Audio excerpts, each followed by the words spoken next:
What's up, you guys? Sean from Rest to Live here, and today we're going to talk a little bit about startups, being an entrepreneur, and getting an MVP out the door. So let's not waste any time. Let's jump right in.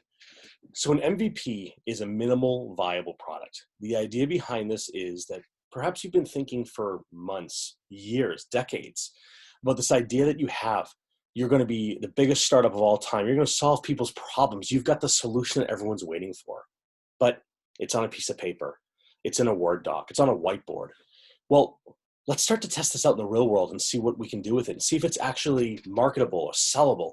So let's start with an MVP. An MVP is a minimal viable product that you can produce and push out to the general marketplace to get feedback, to get an idea of whether it works or not. It's not meant to be a completed product. It's not meant to be an all-in of what you're eventually going to get to your clients. It's something that you can put out there to ensure that you at least have interest, you can get feedback on it, and you can start to generate and build a business around it. The problem with waiting too long is you can miss the boat on what could be a solution for people today. There's often this mistake that entrepreneurs make that you believe you have to have the perfect functional working product on day one. That's just not true. If you've never worked in the startup space, you'll know that one of the most important jobs of any startup is the customer success group, the customer service team, the customer onboarding team, the customer success team. The reason for this is that getting products that are perfect the first time around, the 10th time around, sometimes the 100th time around, it's really, really difficult. What's important though is getting it in the hands of users to give you real feedback about real world results, not what you've built, not how you think about it, not what your friends and your mom and dad think about it, but getting it out into people who can actually give you feedback. Now, one of the things we often hear is that entrepreneurs like to go stealth. Stealth means they're not announcing the name of the company, what they're building, or what they're doing.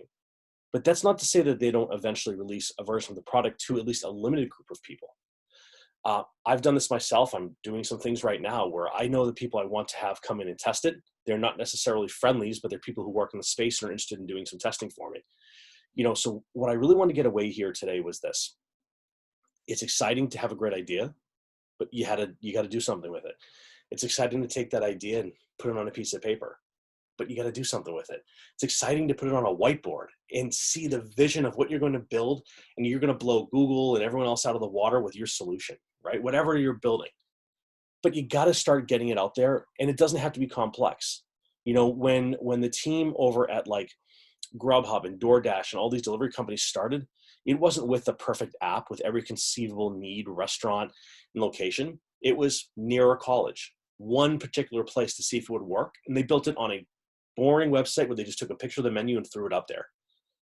That's an MVP, something someone can work with, something simple. You can go and buy a domain for, I don't know, $10 nowadays and get a free website with it. Maybe it's one page, or even better yet, grab a Facebook page, throw something on a Facebook page about what you're building and start asking people if they're interested in learning more. And then you can show those people, or maybe it's something you could eventually put a price tag on and have them test out as well. This is also the idea of why we have so many freemium offerings too.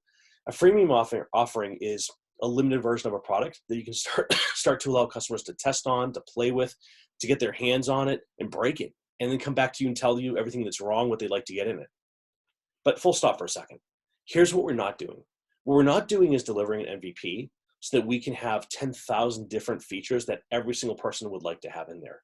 Make sure you have a track for the things you want to produce in the order of highest demand and functionality and purpose behind it. Not to fixate on what every individual person needs that tries it out, whether it's a consumer product or a business product, okay? Just keep that in mind. You don't want to fall down that rabbit hole. The other reason why an MVP is particularly important, in my opinion, is when it comes to raising capital. That first round where you're just getting the ball rolling, you really don't need capital to get started. $10 on a free website and a domain name, using a Facebook page at no charge, using social media to get the word out to some people who are relevant to your product or to your solution set or to your TAM, your total addressable market. When it is time to actually try to raise some money and actually do something with it and go a little bit bigger, hire the team to build all the features, all the functionality, well, having something that's already been in the marketplace, has some people signed up and some real world feedback, that is going to be really, really important to your initial investors, whether it's an angel investor or a really early VC fund, or maybe it's just a bank getting a low interest loan that you can use to start building the business. So that's all I want to share today, was just this idea that you have to be thinking about producing. It's not enough to have an idea and be excited about it and come up with every conceivable .com in the world that you're going to use once you launch.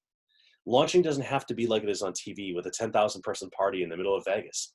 Launching could be as simple as publishing a website and sending it out to 100 people that you think might be interested in it, or getting feedback on social media, or doing a release on YouTube to let people see what it is and how it works, and access to the website below in the comments, something like that.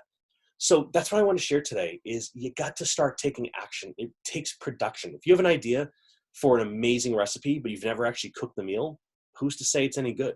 It's no different when you're building with tech or any kind of consumer good product or anything for that matter. You got to start producing. That's it. This is a short one. I want to throw it out there.